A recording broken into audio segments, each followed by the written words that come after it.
Prazer estar aqui. É uma responsabilidade enorme quando a gente é chamado para trazer a palavra. É algo que eu sempre faço com muito tremor e temor, e eu tenho um perfil já ansioso, né? Nasci assim, meio hiperativo. Então, quando eu me vejo diante dessa responsabilidade, meu coração bate a mil. E aí eu falo aquilo que eu digo para os meus pacientes, né? Respira, respiração 7x7, se tranquiliza. E aí Deus vai fazendo a obra, né? Porque Ele é Senhor sobre todas as coisas. É um privilégio estar aqui com tantos amigos, irmãos e irmãs. E no momento em que eu posso compartilhar aquilo que é a essência e a razão, aquilo que tem movimentado o meu coração ultimamente, que é a filiação, essa filiação em Deus, em Cristo Jesus. Isso é algo que tem já há muito tempo trabalhado na minha mente, no meu coração, e com leituras, e a própria palavra. Henry Nouwen, um expoente aí do mundo cristão, né? A gente começa a devorar alguns livros, e Deus vai usando, né? E vai falando e restaurando os nossos corações. E é isso que eu queria compartilhar com você hoje, essa filiação, essa restauração da filiação em Cristo Jesus. Mas antes eu gostaria de orar com você. Amém? Pode ficar sentado mesmo. Pai querido, nós te louvamos porque o Senhor é bom. Como é bom, Senhor, ter a Ti como Deus e Pai. Como é bom, Senhor, poder levantar de manhã, como a Cecília disse, contar as bênçãos e saber que o Senhor é quem derrama elas sobre nós. Pai, queremos declarar a nossa incompetência para transformarmos vidas e declarar que o competente aqui é o Senhor sobre todas as coisas. Pedimos então que o Senhor, na Tua misericórdia, continue falando, Senhor, aos nossos corações. Continue tocando os nossos corações. Tu és bem-vindo aqui, Senhor. Tu és bem-vindo. E como aquela experiência que os Teus discípulos tiveram a caminho de Emaús, quando o Senhor caminhava com eles, diz a palavra que o coração deles ardia. Que assim seja, Senhor, que o nosso coração possa arder, ao ouvir o Senhor falar conosco. Mais que informações, seja o Senhor falando aos nossos corações, em nome de Jesus. Amém, amém. Eu gostaria que você imaginasse, então, uma linha do tempo. Imagine uma linha, e essa é a sua cronologia. Esse é o seu pequeno tempo sobre a terra. A palavra de Deus diz que o homem nascido da mulher é como a flor e murcha, e que ele passa num piscar de olhos, assim. De repente você tem seu filho, dali um tempo ele já perde as características de bebê, você olha para ele, já não é mais aquele bebê, uma criança, depois de um tempo virou um adolescente, depois um jovem adulto, e você olha para trás e fala, nossa, como passou rápido, como passou rápido. E uma coisa interessante nesse tempo que passa tão rápido, é que ele não volta. A experiência que a gente tem hoje aqui, ela é única e individual. Cronologicamente, nós estamos todos no mesmo tempo. Cronologicamente, se você olhar o seu relógio, talvez 5 minutos adiantado em uns, 5 minutos atrasado em outros, mas estamos no mesmo tempo. Agora, vivencialmente, nós vivemos tempos tão diferentes. Alguns aqui estão no tempo de abraçar, outros aqui estão no tempo de deixar de abraçar. Alguns aqui estão no tempo de chorar, outros aqui estão no tempo de rir. Alguns aqui, né, já que estão no tempo de se recuperar, né? Outros estão no tempo para trabalhar. Os tempos são diferentes, é uma vivência diferente. E não é fácil conviver com isso. E eu diria para você que diante de toda essa correria, vamos dizer assim, do tempo, uma das coisas mais difíceis, uma das tarefas mais difíceis é a gente viver nesse conhecimento baseado na palavra, de que nós somos filhos e filhas amados do Pai. Porque, como diz, nós vivemos em tempo de aceleração histórica. Esse é um fenômeno que acontece muito claramente nos nossos tempos. São situações que acontecem uma atrás da outra e que nos dá a impressão, de repente, que aquilo que aconteceu há um mês atrás, aconteceu há um ano atrás. A gente percebe muito isso nas respectivas de fim de ano, né? Você já passou por isso? Você ouve a notícia e fala, nossa, aconteceu o mês passado, parece que faz um ano, né? Porque são tantas informações que nós recebemos, que acaba de alguma forma nos tirando o foco do aqui e agora, e fazendo-nos viver olhando para trás, ou olhando muito para frente, e perdendo a referência do hoje. E por isso viver essa filiação se torna um desafio para nós. Um desafio enorme. E o mundo tem dado algumas respostas e tem de alguma forma corroborado ou fortalecido essa questão de que você não pare e não analise e não se olhe. Hoje nós vamos tomar da ceia, e uma palavra muito forte do apóstolo é: analise-se o homem a si mesmo, depois coma do pão e beba do vinho. O analisar-se precede a comunhão e a celebração, e a gente não tem tempo às vezes para parar e nos analisarmos. Então o que eu quero hoje dizer para você é algumas daqueles dos estressores que entram na vida da gente, que nos tentam tirar desse foco de que somos filhos e filhas amadas do Pai. E um deles é a ideia de que eu sou o que eu faço. Isso quer dizer o quê? Que enquanto você estiver fazendo, enquanto você estiver produzindo, enquanto você estiver na ativa com a mão na massa, você é. É mais ou menos aquilo que Sartre diz, o filósofo, O homem se autentica pelo que ele faz. Isso quer dizer que se ele não faz, ele não é. E aí você, com o tempo, conforme vai passando a idade, você olha para trás e você pode até apresentar, olha, aqui estão os meus troféus, daquilo que eu fiz, da minha produção, Aqui estão as músicas que eu compus, aqui estão os livros que eu escrevi, ou aqui está a minha conta bancária, pelo que eu trabalhei e ganhei, e por isso eu sou.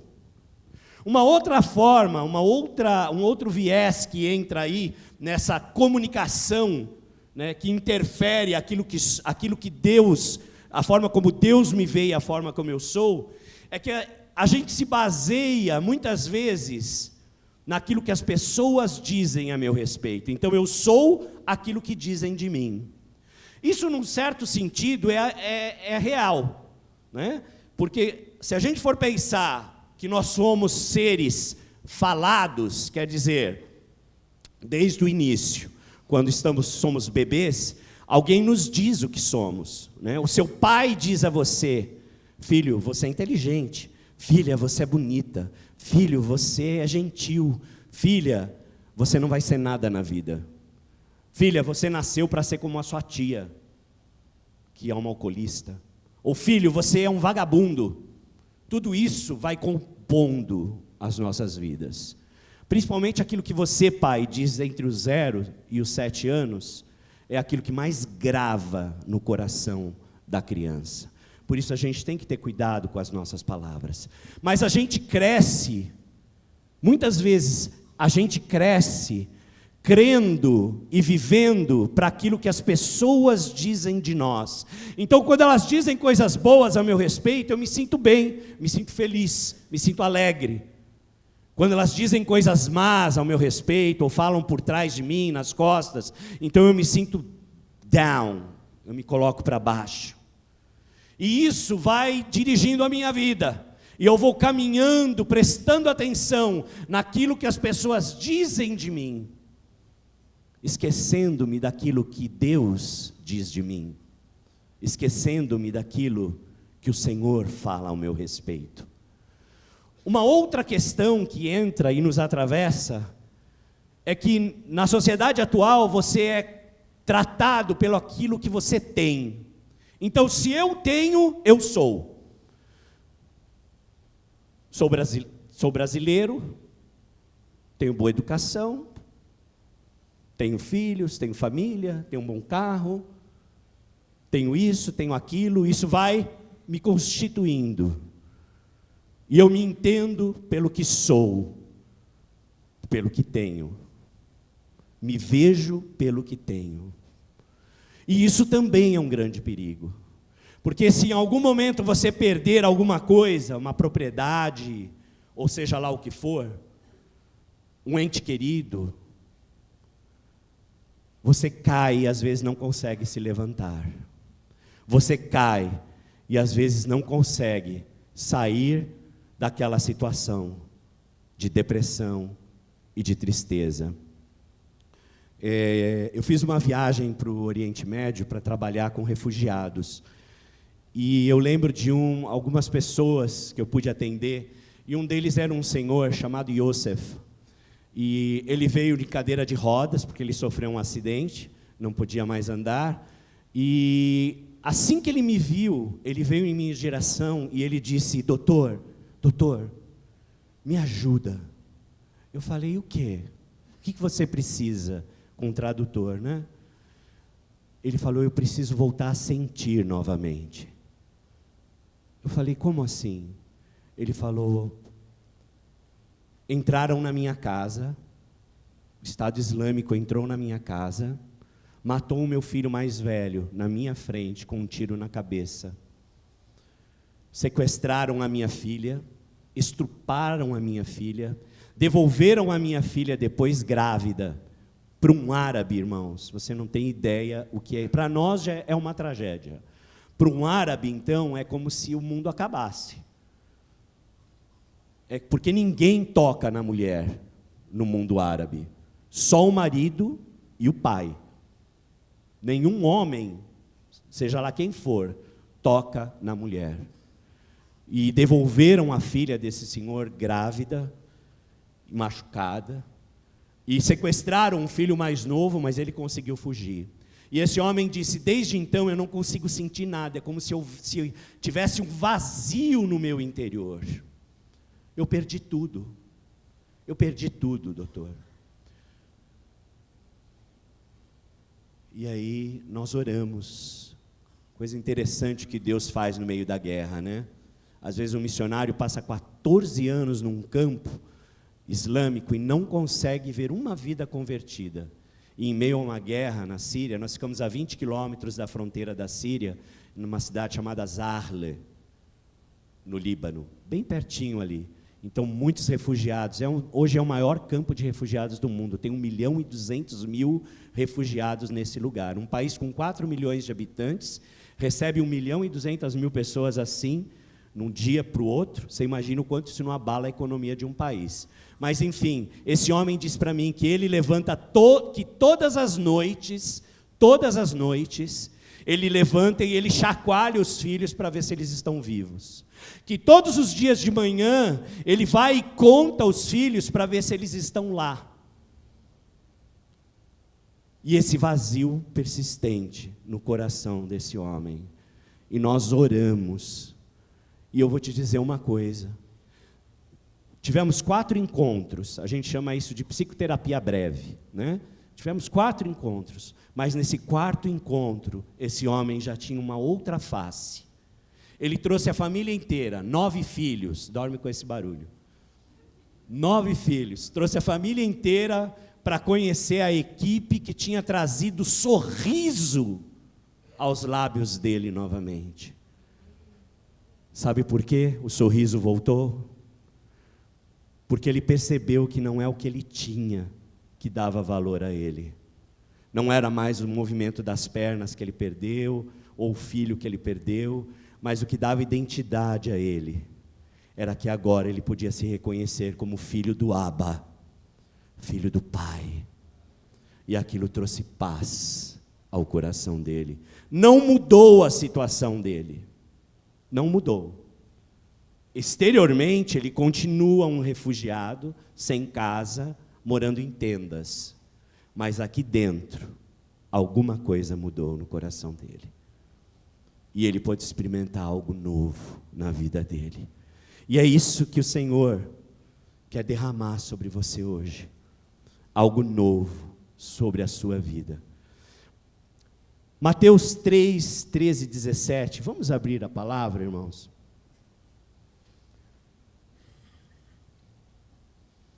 Diz assim: então Jesus veio da Galiléia ao Jordão para ser batizado por João. João, porém, tentou impedi-lo, dizendo: eu preciso ser batizado por ti, e tu vens a mim? Respondeu Jesus: deixe assim por enquanto, convém que assim façamos para cumprir toda a justiça. E João concordou. Assim que Jesus foi batizado, saiu da água naquele momento, e os céus se abriram, e ele viu o Espírito de Deus descendo como pomba, e pousando sobre ele. Então uma voz dos céus disse: este é o meu Filho amado, em quem me agrado. Este é o meu Filho amado, em quem me comprazo. Uma outra tradução britânica diz: este é o meu Filho amado, do qual o meu favor repousa. Primeiro eu quero pontuar aqui que, de certa forma, todos nós buscamos a aprovação do pai. De certa forma, nós temos certeza do amor da mãe, mas do pai a gente busca sempre a aprovação. E tem pessoas que passam a vida buscando essa aprovação. Você já está velhinho, 60 anos, seu pai já faleceu, mas existe um impulsor ali que faz você viver as coisas, procurando como aprovação desse pai, que já nem está lá, mas está aqui, e as palavras dele continuam na sua mente. E Jesus começa o ministério dele a partir dessa autenticação do pai. O pai autentica nosso Senhor, ele diz: tu és meu filho amado, e sobre você o meu favor repousa. Em seguida, na narrativa, abre lá de novo, Mateus 4, 1, 3, seguindo o texto. Então Jesus foi levado pelo Espírito ao deserto para ser tentado pelo diabo. Depois de jejuar 40 dias e 40 noites, teve fome. O tentador aproximou-se dele e disse: se você é o Filho de Deus, mande que estas pedras se transformem em pão. O que o diabo faz aqui, meu irmão, minha irmã? O que ele coloca em dúvida? A filiação de Jesus. Jesus tinha acabado de receber do Pai a palavra de que ele era filho. E o diabo entra na história dizendo: olha, não é bem assim.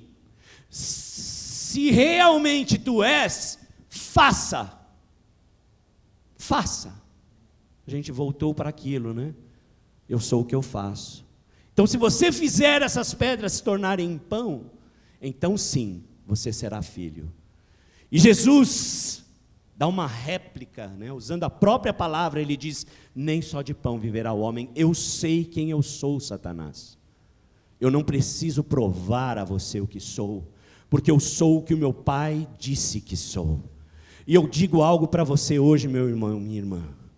O Senhor diz, aquela palavra que soou na eternidade para Jesus, é a mesma palavra que soa hoje para você. Filha, você é amada. Filho, você é amado. Aí você fala assim: mas eu não sou Jesus. Você acha que Deus não sabe isso? Você acha que Deus não sabe isso? Deus nos ama como somos, não como deveríamos ser, porque ninguém aqui nessa congregação é o que deveria ser. Ele nos ama assim, do jeito que estamos, sem qualquer melhora. Ele olha para você e ele diz: filha, como eu te amo. Filha, como você é preciosa para mim. Eu te carrego no meu coração. Sabe o que diz a palavra? Que ele escreveu o seu nome na palma da mão dele. Sabe o que é isso, irmãos? Você ter um nome, o seu nome, escrito na palma da mão do Eterno. É esse o olhar que o Senhor tem para você. E ainda no texto, no verso 4 diz assim, no verso 5, então o diabo levou a cidade santa, colocou-o na parte mais alta do templo e lhe disse, se você é filho de Deus, de novo, colocando em dúvida a filiação, jogue-se daqui para baixo, pois está escrito, ele dará ordem aos seus anjos a seu respeito, e com as mãos eles o segurarão, para que você não tropece em alguma pedra. E Jesus lhe respondeu, também está escrito, não ponha à prova o Senhor teu Deus. Novamente Satanás tenta levar Jesus a essa dúvida, e essa dúvida que ele inoculou lá na serpente, no homem, que ele inoculou no homem, lá no Éden, que a palavra em grego, eu acho que define melhor do que em português, a palavra apistia, que é aquela dúvida assim, Deus é bom para ele, mas talvez não seja tão bom para mim. Deus responde a oração dele, mas a minha ele demora tanto para responder. Olha, Deus ama o mundo, mas eu não estou nesse rol dos amados. Sabe aquela dúvida? E essa dúvida que foi lá inoculada, ela nos atravessa hoje também. É como se a gente tivesse um imprint lá espiritual, genético talvez, que nos faz duvidar, né? Lembra de Tomé? Lembra? Depois de 3 anos andando com Deus, ele fala, ressuscitou, imagina, que ressuscitou o quê? Se eu não pôr a mão no lado, se eu não tocar nas feridas, eu não creio. Olha a dúvida, olha a pistia entrando, atravessando esse homem, e aí maravilhosamente Jesus entra em cena e diz, olha aqui Tomé, olha aqui, você não crê? Creia em mim, põe a mão aqui em mim, põe a mão no meu lado. A gente pode ler isso como se Jesus chamasse Tomé aos costumes, né? Desse uma bronca em Tomé. Mas a gente pode ler isso também de outra forma. A gente pode ler isso assim, olha, Tomé, você é feliz, mas mais feliz de você, que você, Tomé, é um grupo que está lá em Perdizes, ouvindo um pastor falar, que nunca me viu, mas crê em mim. Mais feliz que você, Tomé, é um pessoal lá na Monte Alegre, que nunca me olhou, mas crê na minha existência. Mas Tomé, é isso que você precisa? Para crer em mim, é isso que você precisa? Então me toca, Tomé. Jesus encontra Tomé no tamanho da fé dele.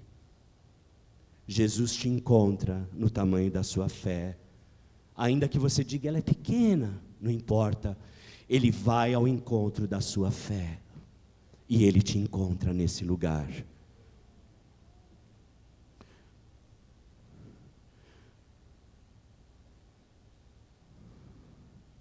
Continuando no texto, diz assim, verso 8, depois o diabo levou a um monte muito alto e mostrou-lhe todos os reinos do mundo e o seu esplendor, e lhe disse, tudo isso lhe darei, se você se prostrar e me adorar. E Jesus lhe disse, retira-te, Satanás, pois está escrito, adore o Senhor seu Deus, e só a ele preste culto. Então o diabo deixou, e os anjos vieram e o serviram. Ajoelhe-se diante de mim, e você terá. E se você ter, então você será. Olha de novo. O diabo não é muito criativo, ou às vezes a gente é muito burro, né? Porque a gente sempre cai nas artimanhas do inimigo. Acreditando que eu sou o que eu faço, que eu sou o que falam de mim, que eu sou o que eu tenho. Irmãos, vamos olhar para o Senhor e ver considerar aquilo que Ele considera de mim. Porque aí você vai sobrepujar as suas angústias, você vai passar por cima delas.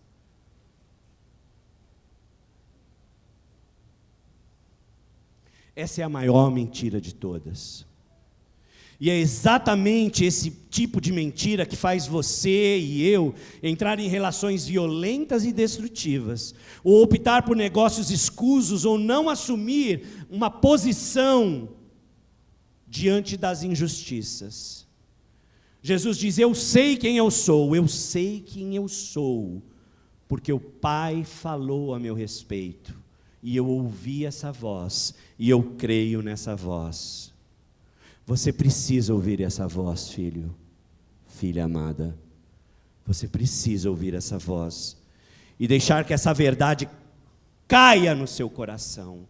Mais do que aqui, que ela caia no seu coração, para que você tenha essa percepção de que você é filho, de que você é filha. Jeremias 1,5 diz que antes de formar-te no ventre eu te escolhi, antes de você nascer eu te separei.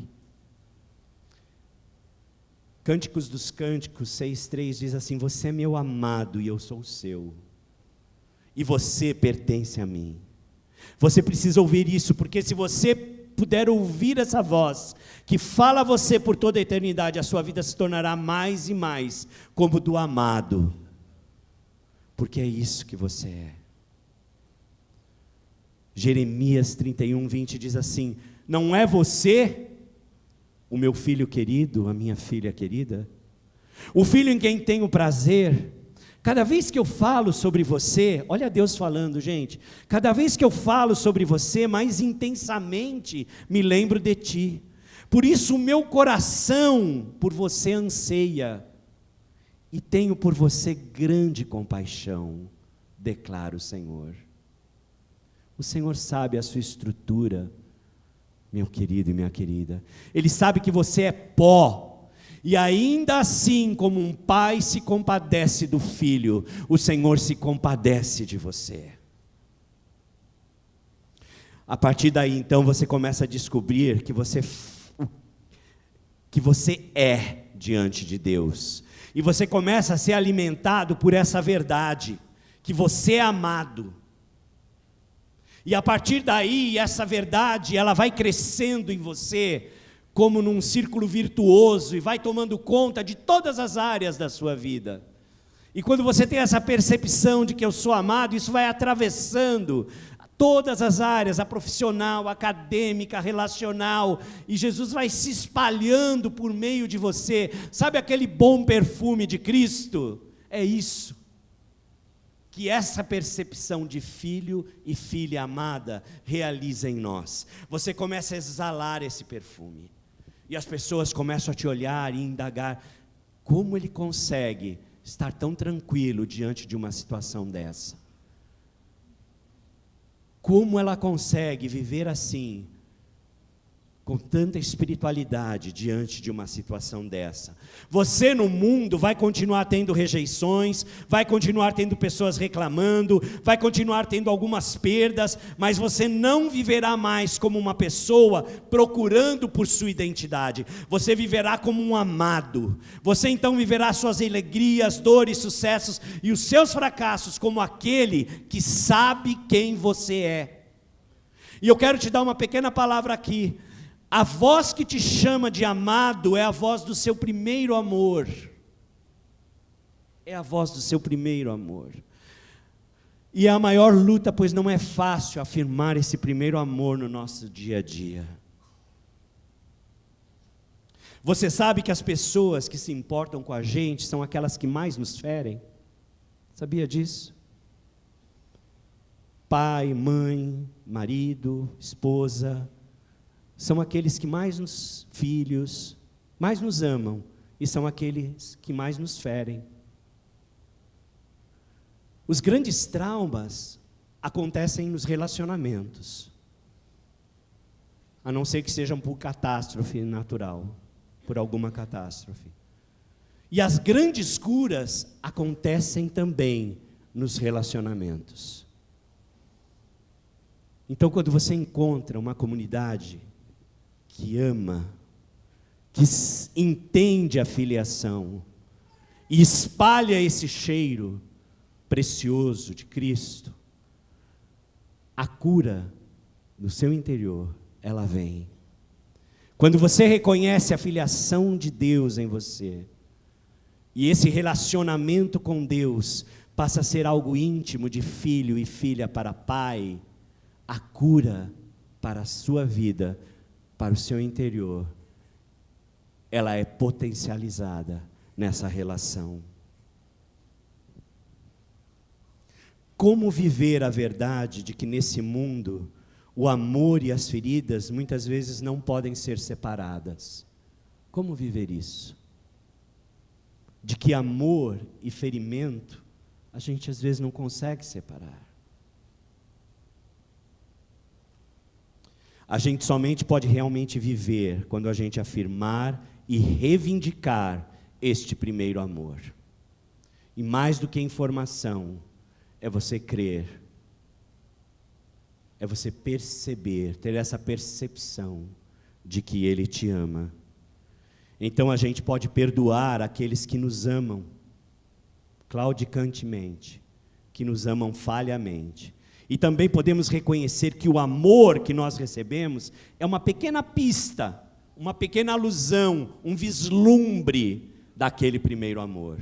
Então você se agarra a isso, e todas as vezes que você tiver tentação de se tornar amargo, ou ciumento, ou ser atacado, ou se sentir rejeitado, você pode voltar e dizer: não, eu sou um filho amado, eu sou uma filha amada, eu não preciso me abater com isso, eu posso andar sobre as minhas dores, porque eu sei da minha filiação.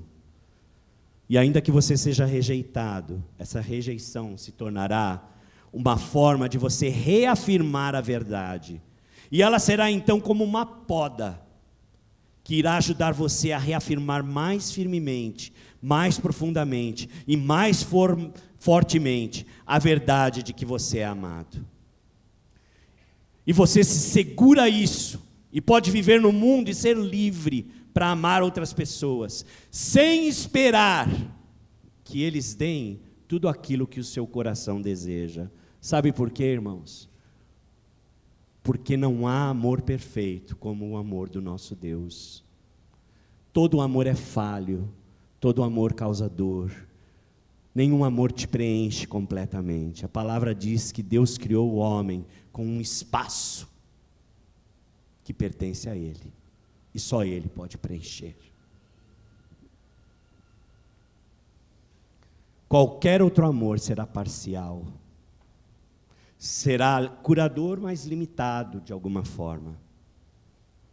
E se nós estamos dispostos a não deixar que a dor nos torne amargo, mas que sirva como uma poda e nos dê um profundo senso do quanto somos amados, então nós podemos ser livres como Jesus, e andar nesse mundo proclamando o amor de Deus, como aconteceu com Yosef, que não podia sentir mais nada, mas ao encontrar Jesus, ele voltou a sorrir, depois de alguns pequenos encontros. Deus encheu o coração desse homem, e Deus vai encher o seu coração hoje. Pare um pouco agora, feche os seus olhos, meu irmão, minha irmã. Feche seus olhos. Imagine Jesus entrando por esse corredor central. Feche os olhos, imagine isso. A palavra diz que onde estiverem 2 ou 3 reunidos no meu nome, ali eu estou. O Senhor está aqui agora. Ele vai na sua direção, e Ele te toma pela mão, e Ele te abraça. Ouça o Senhor dizendo: você é meu amado, você é minha amada, e sobre você repousa o meu favor. Mantenha seus olhos fechados. Se você tem depositado sua confiança e vida no fazer, naquilo que os outros dizem, no ter, e você deseja agora dizer: Senhor, eu quero depositar tudo em Ti, eu quero depositar minha vida, confiança, futuro, eu quero ter essa percepção de que sou filho amado e filha amada. Eu quero que você levante sua mão, para que a gente possa orar por você. Amém, amém, irmã. Amém. Amém. Eu quero que você fique de pé. Todo mundo de olhos fechados. Você que levantou a mão, fique de pé. Tenha coragem. Eu vou pedir que os pastores venham aqui, todos os pastores, e eles vão orar por você. Rafael, vem aqui orar também, por favor.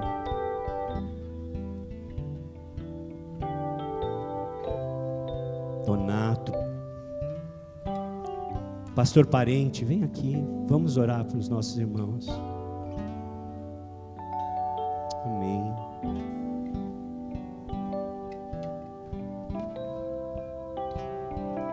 Vem orar com a gente.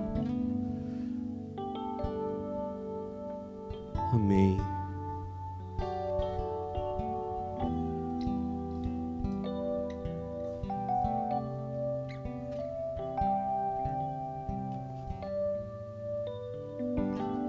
Pastor, o senhor ora por essas pessoas que estão de pé. Amado e glorioso Pai, nós louvamos o Teu nome, Senhor. Recebe, Senhor, a nossa gratidão pela palavra que foi exposta e que tens falado aos nossos corações. Senhor, a cada uma destas pessoas, a cada um desses Teus filhos que estão em pé, abençoa-os poderosamente, ó Pai. Tu sabes a necessidade de cada um. E nós cremos e temos a convicção de que Tu podes satisfazer de uma forma extraordinária a necessidade desses Teus filhos. Nós rogamos, Pai, nós Te agradecemos de todo o nosso coração por termos, Senhor, a confiança de que a Tua mão está estendida, nos abençoando e satisfazendo as nossas necessidades, aquelas que são de acordo com a Tua vontade soberana. Em nome de Jesus, ó Pai, nós rogamos, em nome de Jesus, nós agradecemos. Amém. E você que está sentado, abraça essa pessoa que levantou. Abençoa a vida dela. Amém? Abençoa a vida dela. Profetiza sobre ela que ela é filha, que ele é filho, que ele é amado. Abba, Abba, Pai.